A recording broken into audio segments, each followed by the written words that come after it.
एक भाई अपने बहन का इंतजार कर रहा है रक्षाबंधन के पर्व पर।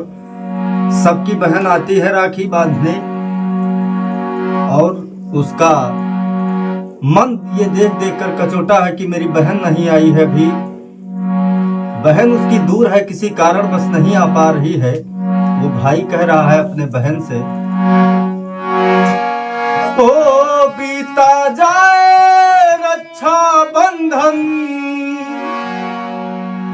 बीता जाए रक्षाबंधन का प्यारा त्योहार, कब तक यही हो बहनिया हमार, कब तक यही हो बहनिया हमार, कब तक यही हो बहनिया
सब दुख सहबे,